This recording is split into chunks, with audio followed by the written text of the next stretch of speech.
Laura, ¿cuánto tiempo? Gracias Bienvenida. por recibirme, hola. Feliz de encontrarte aquí. Bienvenida a tu casa, a la casa de los amigos chamaquines. Nuestro invitado de hoy es un verdadero alquimista de las palabras y es que ha navegado en diversos géneros literarios, pero sin dudas la improvisación, el verso es el arquitrabe esencial en su escritura. Es un verdadero placer conversar hoy en A Dos Voces con el profesor, docente, investigador, novelista y poeta Alexis Díaz Pimienta. Gracias por acompañarnos, Alexis. Gracias a ti por invitarme y por estar aquí y compartir este espacio. Quisiera comenzar hablando en términos literarios precisamente. ¿Cuál fue el punto de giro que lo llevó a la escritura hace ya muchísimos años? Bueno, muchísimo, sí, pero nunca hubo un punto. Yo siempre estuve inserto dentro de la literatura sin apellido, la oralidad, la escritura, la improvisación, la poesía, la narrativa. Yo comencé a improvisar muy niño y desde adolescente comencé a participar en el movimiento de talleres literarios, a escribir y a concursar y a publicar tanto poesía en verso libre como cuento, narrativa corta, y luego de ahí el camino hacia la novela y hacia el ensayo y hacia todos los géneros. Hay un elemento muy importante en tu creación y tiene que ver precisamente con difundir ese legado, esa tradición del verso improvisado. ¿Realmente existen cualidades propias de un verdadero improvisador? ¿Es una formación que se va construyendo o hace falta cierta cualidad previa? Yo soy un poco testarudo con eso, ¿no? Yo creo que ayuda a estar dentro de la tradición, conocer la tradición, pero también hay mecanismos de creación que se aprenden sobre la marcha en la misma práctica. Yo conozco pocos, pero conozco algunos buenos improvisadores que han empezado de adultos, que han empezado siguiendo a los repentistas, acercándose a ellos, les ha gustado, han comenzado a practicar y han terminado siendo buenos improvisadores. Es verdad que cuando empiezas desde muy temprano, como el 98% de los improvisadores empiezan de niños, cuando empiezas desde muy pequeño es más fácil el camino, aprendes con más facilidad, pero también se puede dar el camino alternativo, ¿no? La enseñanza en las escuelas, por ejemplo, que antes todo el mundo decía que no se podía enseñar, que no se podía aprender. Hemos demostrado aquí en Cuba de que desde los talleres de repentismo se puede partir de cero y aprender en poco tiempo el arte del repentismo, ¿no? Sin dudas es también un aprendizaje que vino contigo. Desde muy pequeñito comenzaste a montear los escenarios como improvisador. ¿Cuánto recuerdas de esos años iniciales, de esa inocencia que marcó el comienzo? Lo recuerdo todo. Yo todavía cierro los ojos y me recuerdo a mí mismo, niño pequeñísimo en Radio Caribe, en la Isla de la Juventud, donde empecé, subido en un banco para llegar al micrófono, improvisándole pies forzados a los oyentes. Recuerdo toda mi infancia haciendo escenario escolar, Palmas y Cañas, Tengo, Mediodía en TV, los programas donde había espacio para el repentismo, haciéndolo con mi hermano Marcelo.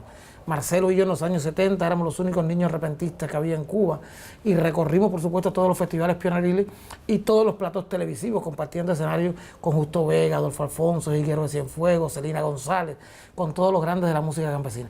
Por lo tanto, recordar, lo recuerdo todo. Y para mí fue una gran universidad, siendo apenas un niño, poder practicar el repentismo con los grandes maestros. ¿Crees que esos años dorados pasaron de alguna manera? ¿Hay un resurgimiento de esa época en este momento, de esa intención de retomar el verso improvisado, la décima? Mira, en los años 80, finales de los 80, parecía que el repentismo iba a desaparecer con los grandes maestros, ¿no? Con las grandes voces. Murió Justo Vega, ya estaba mayor Adolfo Alfonso, que muchos años después falleció, fueron envejeciéndose las grandes figuras. Sin embargo, un grupo de jóvenes, cuando aquello yo tenía 20 y pocos años, 10 y tantos, un grupo de jóvenes recogimos el estandarte, continuamos el trabajo, seguimos improvisando en La Habana, en Matanzas, en Provincia Habana, en aquellas provincias donde la tradición es muy fuerte.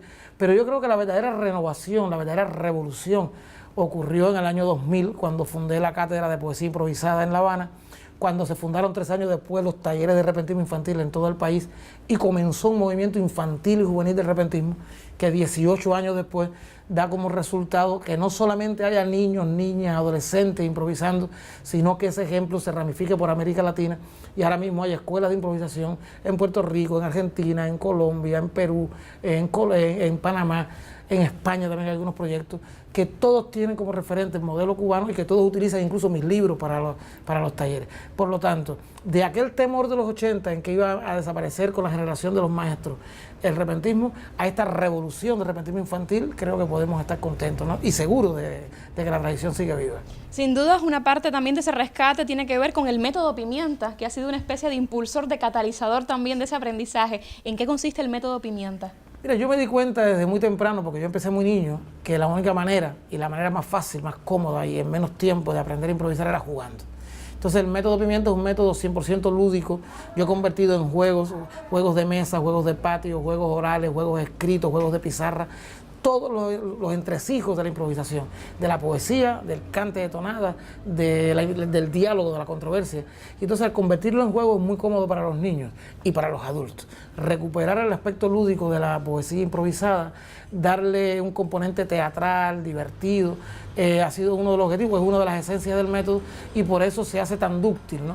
Hay quien dice, no, yo no puedo aprender, pero comienza a jugar con las palabras, con las rimas, con los sinónimos, con los versos, con las estrofas y termina imbuido del juego, convirtiéndose en un niño aunque tenga 40, 50 años y aprende al menos a intentar ser un poeta improvisador. Digamos que de los niños que fundaron la cátedra de repentismo, para que tengan un ejemplo, aquellos 20 niños iniciales, en la actualidad algunos son repentistas, profesionales, se dedican, otros son actores de teatro, otros son cantantes de salsa, otros cantan hip hop, otros cantan canciones de autor.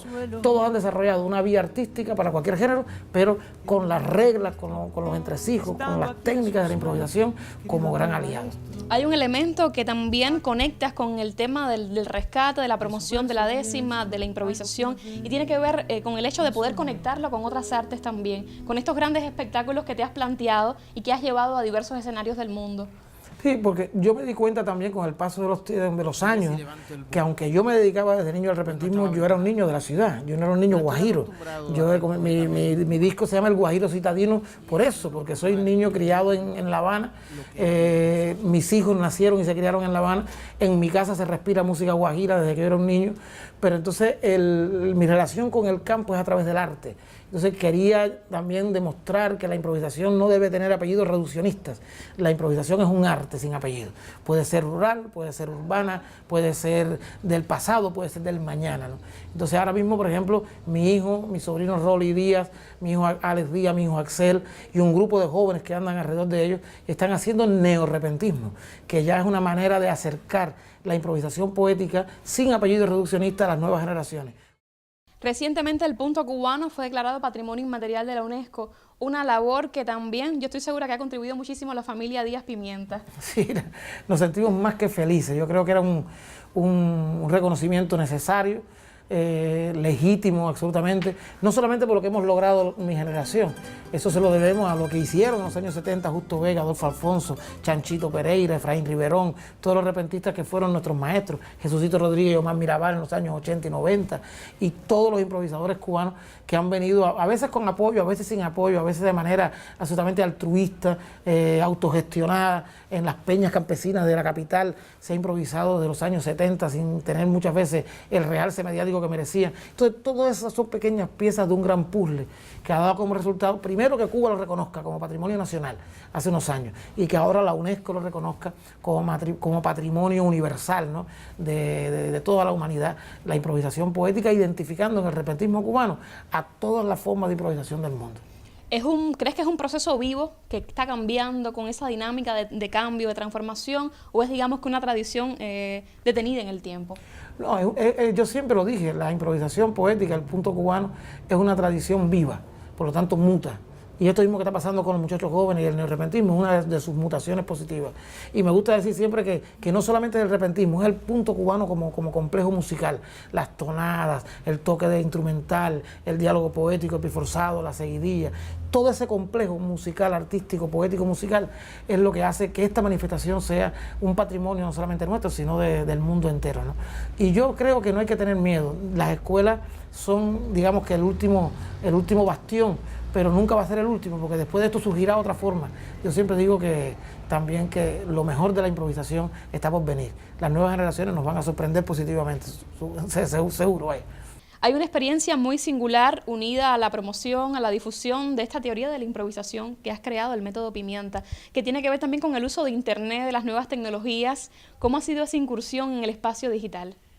Hace muchos años, más de 10 años, tal vez 15, yo comencé desde España a utilizar las nuevas tecnologías para difundir, para promocionar el arte del repentismo, el arte de la improvisación poética. No solamente para difundirla, sino para poner incluso en contacto a los improvisadores del mundo entero. Cuando todavía no existía la furia de Facebook y toda esta red social con todas las herramientas que permite, ya yo había creado una red social de improvisadores en NIN, que ya nadie se acuerda ni que NIN existía, y logré poner en contacto a todos los improvisadores de América Latina con los improvisadores de Europa, improvisadores de español con improvisadores de euskera, de catalán, de portugués, de italiano, y todo esto a través de la plataforma Oralitura. O sea, una plataforma multipropósito en la que tenía y tengo todavía un blog, un espacio de televisión en streaming desde la sala de mi casa en España. Todas las herramientas 2.0 que cuando aquellos estaban comenzando, yo las empecé a usar para promocionar el repentismo, para ejercitarlo en antena, en vivo, en directo y para conectar a los improvisadores del mundo. Después ha sido más fácil porque han seguido perfeccionándose las redes sociales, han seguido surgiendo aplicaciones que permiten utilizarla para difundir y para conocer a los improvisadores del mundo, y todo eso ha sido un gran aliado para la teoría de la improvisación, para el método Pimienta, para la improvisación en directo. Las nuevas tecnologías, por ejemplo, una cosa muy graciosa, porque un arte tan antiguo, un arte tan del ayer, se convierte en un arte futurista a partir de que una plataforma tecnológica te permite dialogar con la contemporaneidad, ¿no? Y dialogar con los jóvenes. Yo creo que es importante seguir haciéndolo. Se están haciendo ya en distintos países ensayos parecidos a los que yo venía haciendo hace 15 años. Este año nosotros vamos a poner otra vez a hacer un curso online. Por ejemplo, yo he impartido varios cursos online desde España con alumnos de 35 países una vez, que es muy simpático porque ponía a improvisar a un chileno con un portugués, a un portugués con un italiano con un argentino con un panameño, y todos ellos estaban imbuidos del proceso de aprendizaje, pero sobre todo el proceso de práctica viva y de reconocimiento mutuo y de saber que todos pertenecemos a un mismo arte, y que por eso es tan importante el momento actual que se vive. Tecnología, aplicaciones, software, redes sociales, en función de que se conozca, se difunda y se respete más la tradición de la poesía improvisada. Alexis, te propongo hacer una pausa. En breve seguimos conversando sobre literatura, improvisación, novela y poesía de la mano de Alexis Díaz Pimienta, quien estará conversando con nosotros sobre los más de 30 títulos que conforman ya su recorrido en el mundo de la escritura. Ahora sí que yo consigo que la fiesta suba y suba. Ahora sí que huele a Cuba. Ahora sí que sigo y sigo. Guitarra, guitarra y bajo, bajo, guitarras, laúd. Y la última virtud que me falta en el trabajo es poder darle a un badajo y que no suene a campana y que traiga de La Habana lo que quería decir y que comience a vivir esta música cubana cuando viene un bongocero distinto, el que toca por instinto todas las partes del cuero. Ángel Luis, el compañero, es Ángel Luis Aguilar, el que me enseñó a cantar cuando yo era un pequeñito. Es una parte del mito que aquí vengo a rescatar. Guitarra, bajo, laúd, otra guitarra, un bongo, y aquí estoy cantando yo, habiendo un enorme alud. Estaba pensando que gran parte de tu literatura no se ha publicado en Cuba, y sin embargo es un interés tuyo que tu literatura se conozca aquí desde el espacio natal, desde Cuba. Claro, mis grandes lectores están aquí, donde más conocido soy, donde más me identifico con el lector en general.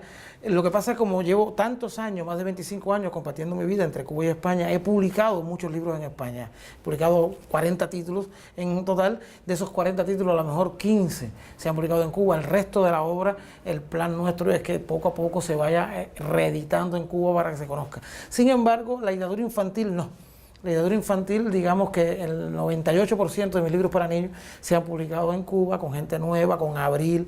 He publicado en México 2 títulos, en España 2 títulos, pero el resto se ha publicado aquí. Sobre todo los libros protagonizados por Chamaquili. Chamaquili, que es mi personaje más conocido, más querido, está inspirado en mi hijo Alejandro cuando nació, pero ya mi hijo Alejandro tiene 15 años, va a cumplir 16, y el personaje se independizó y tiene su propia vida.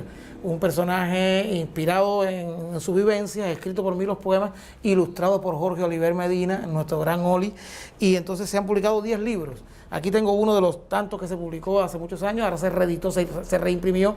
Buenos días, Chamaquili, es el segundo de la colección, de la saga poética.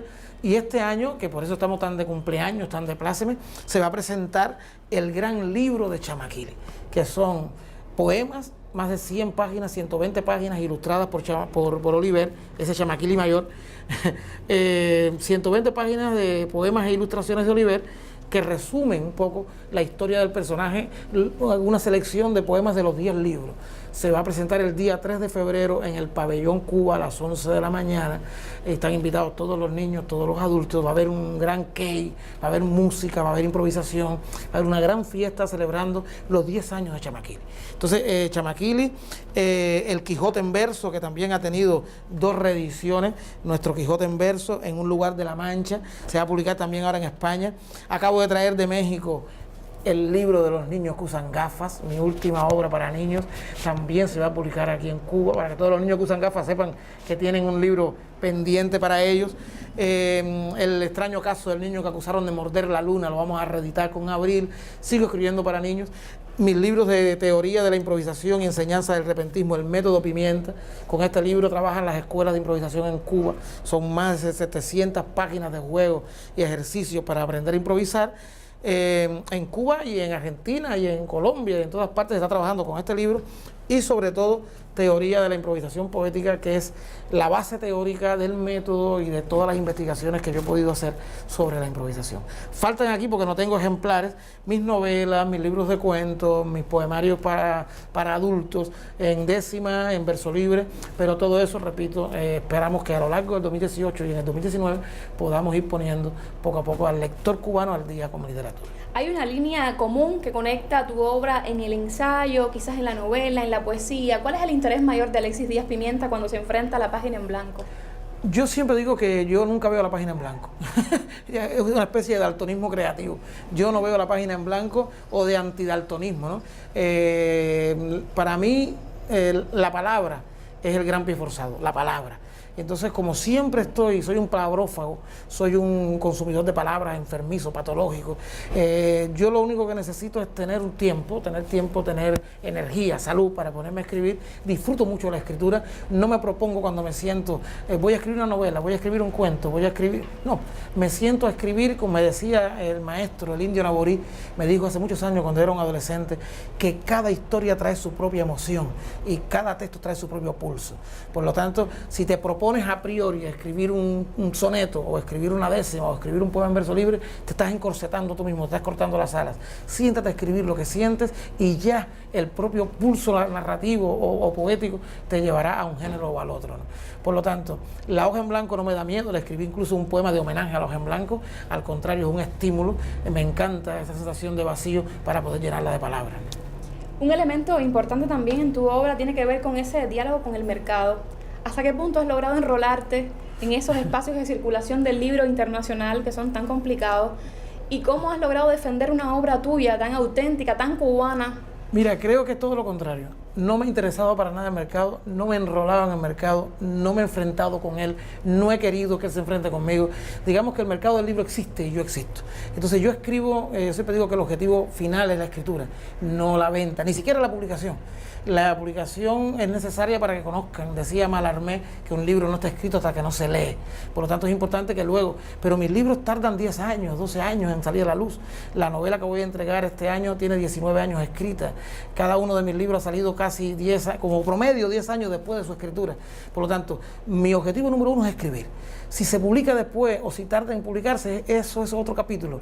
Por lo tanto, el mercado del libro es necesario porque funciona así, pero no me preocupa, no me enfrento a él. Simplemente escribo un libro, lo mando a un concurso, si tiene suerte se gana y se publica, si no, se lo presento a una editorial, le interesa, lo publica, y si no, el libro sigue ahí esperando que le llegue su turno, en una larguísima cola de posibles publicaciones. Tengo muchos libros publicados, pero tengo muchísimos libros inéditos. Lo que no puedo hacer es parar de escribir. ¿Crees que es una escritura de sedimentación de esos referentes culturales? Pienso en varias de tus obras que son precisamente relecturas de clásicos de la literatura. ¿Cómo es ese juego con la tradición? ¿Te interesa dinamitar de alguna manera esos límites impuestos por la tradición, por el canon literario? Mira, yo soy un escritor cubano de finales de siglo y mi generación es una generación que se crió en el eclecticismo literario. Mientras los escritores españoles de mi generación, por ejemplo, o los mexicanos de mi generación, o los venezolanos, o los griegos de mi generación, estaban insertos y metidos en una línea creativa, nosotros aquí en Cuba estábamos a la vez leyendo literatura soviética, literatura norteamericana, literatura griega, literatura africana, literatura latinoamericana, literatura cubana, literatura española. Entonces, en ese ajiaco de líneas formativas, nosotros nos enriquecimos. Por lo tanto, escribes por impulso, no te encorsetas, no te limitas, no te pones tú mismo barreras a la hora de crear, de todas partes bebes. Yo bebí mucho de la música, mucho de la canción de autor, de la nueva trova, y la música por un lado, el repentismo por otro, la literatura norteamericana, de la que me hice un gran admirador desde muy joven, la narrativa, sobre todo norteamericana de los años 50, toda la gran poesía del siglo de oro. Esas son mis grandes capas de formación, ¿no? Y creo que eso hace que mi obra sea también tan diversa. No me pongo tampoco, repito, apellidos genéricos. No me siento y voy a escribir una obra de teatro, sino que comienzo a escribir y muchas veces lo que intento que sea una novela termina siendo teatro. Lo que intento que sea una obra de teatro se reduce a un cuento. O un soneto, tengo un caso de un soneto que es muy conocido, Fábula Triste, de la Alegre Habana, que iba a ser un cuento y terminó siendo un soneto. Por lo tanto, hay un trasiego genérico que es parte, yo creo que es parte del neobarroco que caracteriza a la generación de los 80, de los 90 cubanos, que son los que estamos ahora en la cincuentena. En un lugar de la Mancha de cuyo nombre no quiero acordarme, un caballero de alto porte y mente ancha, de los de pleito y revancha, de los de arenga y motín, de adarga antigua, de rocín flaco y galgo corredor, lanza de gladiador y estampa de paladín, no ha mucho tiempo vivía entre duelos y quebrantos, sin más tesoros ni encantos que su verbo y su hidalguía. Pero cada uno de estos libros tienen dinámicas distintas de trabajo, porque imagino que cuando es poesía no es lo mismo que los requerimientos del ensayo. Por supuesto, claro, y una cosa es escribir para niños y otra cosa es escribir para adultos. Alexis, estamos cerca de un elemento que está presente en tu obra, que tiene que ver también con esa condición de insularidad de Cuba, de cubano, sí, que está presente en toda tu literatura. ¿Cómo defiendes Cuba? ¿Cómo de alguna manera llevas siempre esa herencia de lo cubano, donde quiera que estés, con tus libros, con tu escritura? La insularidad, el mar que nos rodea por todas partes. Sí, es verdad, yo tengo una relación con el mar muy poética, muy amorosa. El prisionero del agua es mi novela más conocida, se ha publicado en España, se ha publicado en Cuba, ahora va a salir publicada en Colombia. El mar es protagonista, coprotagonista junto a Nildo Niebla, Ginder Cármeta, de esa historia de amores imposibles. Tengo Diario erótico de Robinson Crusoe, que es un poemario en décimas eróticas, se publicó en España y ahora llega a la Feria del Libro de La Habana esta edición de Scriptaman en ediciones, y todas son maneras de cantarle a Cuba desde su insularidad y de su relación con ese elemento, como tú dices, que tan poético es, tan cantado ha sido y que también ha inspirado a mí, en mí hasta literatura para niños, ¿no? Porque los libros de Chamaquili, también Chamaquili está siempre relacionado con el mar de Almería, con el mar de La Habana, con la playa. Por lo tanto, si tienes tu razón. ¿Crees que la literatura cubana ha iniciado un camino de reconocimiento, de autorreconocimiento a nivel internacional, o que todavía sigue en espacios más reducidos? ¿Hay un criterio todavía reducido de lo que es la escritura cubana contemporánea? Yo creo que aquí siempre ha habido un autorreconocimiento, o sea, nosotros somos demasiado, por una parte endogámicos, pero también por una parte autosuficientes con nuestra literatura. Creo que aquí todo el mundo sabe que hay un gran nivel literario, que hay poetas de mucha valía, hay narradores de mucha calidad. Otra cosa es la industria del libro, otra cosa es el mercado del libro cuando mira hacia Cuba, ¿no? Por eso Cuba necesita colarse, como digo yo, romper ese cerco y hacer que estos libros que se publican aquí no se queden solamente aquí, sino que se difundan más allá de nuestras fronteras. El momento es buenísimo, creo que hay una generación de escritores jóvenes, poetas y narradores que tienen muchas cosas que decir. Sigue habiendo una gran escuela literaria, sigue habiendo un gran interés por contar la realidad de Cuba con ojos absolutamente honestos, con ojos críticos, con ojos no reverenciales hacia nuestra propia realidad y nuestra historia reciente, sino cuestionadora de nuestra propia historia reciente, y eso es muy saludable para el lector y para el propio creador, ¿no? Entonces yo creo que escribir se va a seguir escribiendo. Difundir la literatura cubana más allá de nuestra frontera es una asignatura pendiente tanto para las instituciones como para los propios autores. Muchísimas gracias por habernos acompañado, Alexis, y muchísima suerte también con toda tu obra, con toda tu creación, que es muy extensa, y ojalá que los cubanos siempre podamos tener ese puente con tu literatura, con tu creación, se produzca donde sea, en España, en Cuba, fuera de nuestras fronteras, no importa, que siempre regreses a la casa. Yo siempre, cuando escribo, siempre estoy pensando en el lector cubano. Y yo digo, este libro, ¿qué pasará cuando lo lean en Cuba? Incluso libros, historias mías que ocurren en Italia, ocurren en España, que ocurren en México. Yo siempre estoy pensando qué pensará el lector cubano cuando se enfrenta a esta historia. Me pasó con Chamaquili en Almería, ¿no? Que era un libro de una provincia andaluza muy poco conocida, y yo pensé que a los niños cubanos no les iba a tocar, y sin embargo, para mi sorpresa, también fue muy bien acogido por los lectores pequeños. Por lo tanto, siempre que escriba, donde quiera que escriba, estoy escribiendo para Cuba, desde Cuba y por Cuba. Hoy en A Dos Voces hemos conversado con Alexis Díaz Pimienta, poeta, novelista, ensayista, profesor, investigador. Sin duda es un verdadero seductor de las palabras, un amante de las conjugaciones, de los verbos, de las construcciones que subyacen siempre en la buena literatura. A él agradecemos este encuentro donde hemos conversado sobre Cuba, sobre creación literaria y sobre improvisación, esa tradición que descansa también en lo mejor de nuestra herencia y de nuestra historia cultural. Yo me despido hasta un próximo encuentro donde estaremos contando otra historia, siempre a dos voces.